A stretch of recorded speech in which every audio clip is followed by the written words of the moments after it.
Howdy folks, it's January 6th. It's about 6:10 at night, and I'm showing you we have all of the door frames and window frames up except for the trapezoid windows and the awning windows by the fireplace. So what I'm showing you here is the door frame from hell.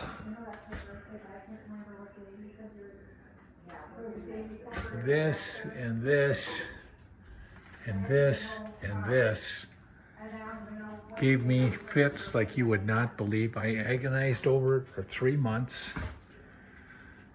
and Dave and I agonized a little bit, and then I just turned it over to him.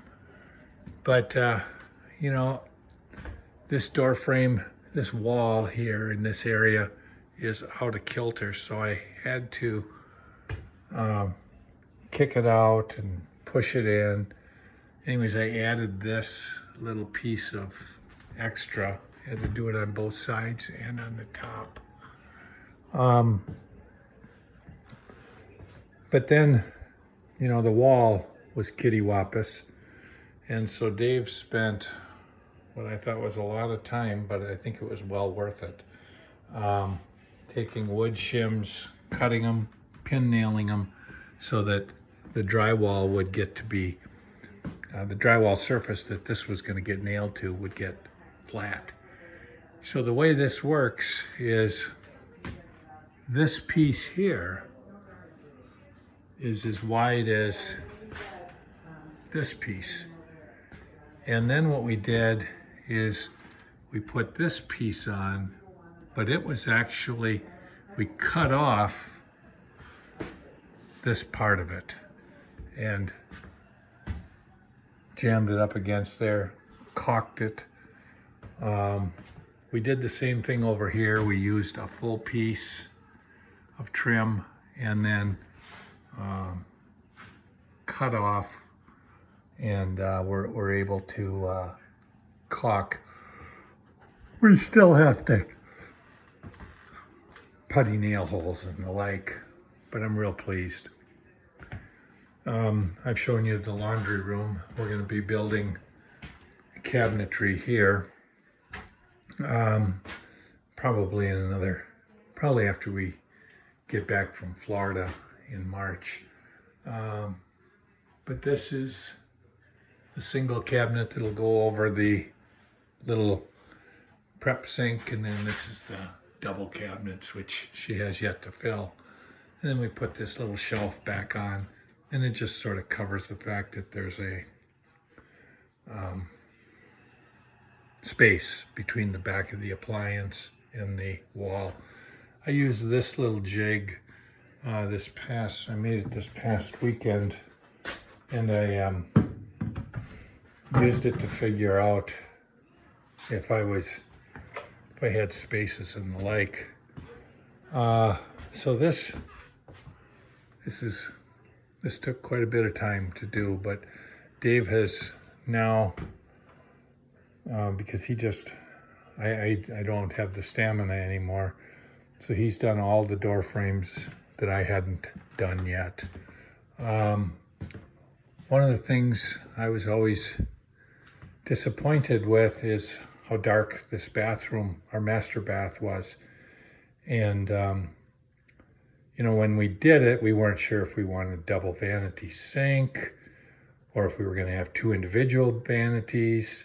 So we ended up with 2 individual vanities that we had built, and these were built by the guy over on Buffalo Street and Highway 61. I would not recommend him at all, but he built this and that, and then we have what I call the beauty bar.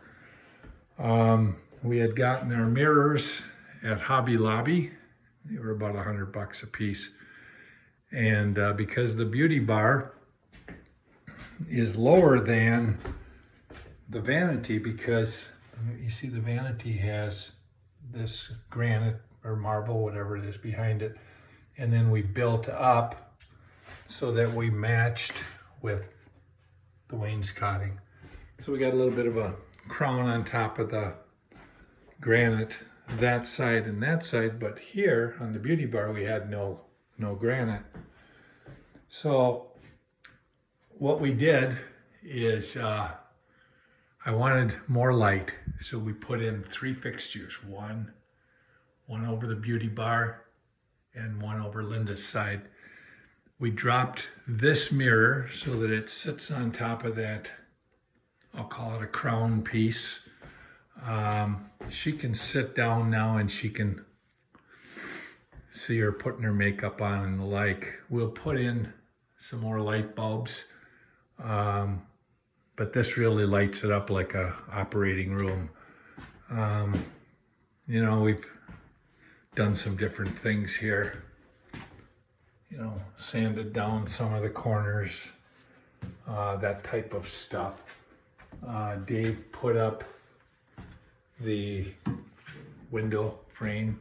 He did a nice job. I can't find a fault on any of the frames and stuff that he's done. And if I do see something that I'm not entirely pleased with, he's more than happy to redo it or fix it to my satisfaction. But to put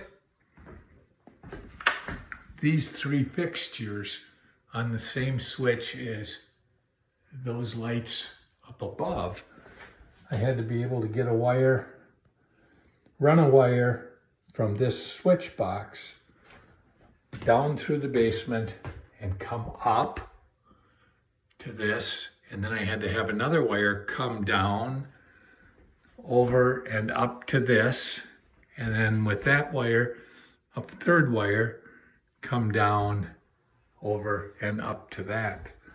So in order to access the switch, and I had to do the same thing. This is a GFCI.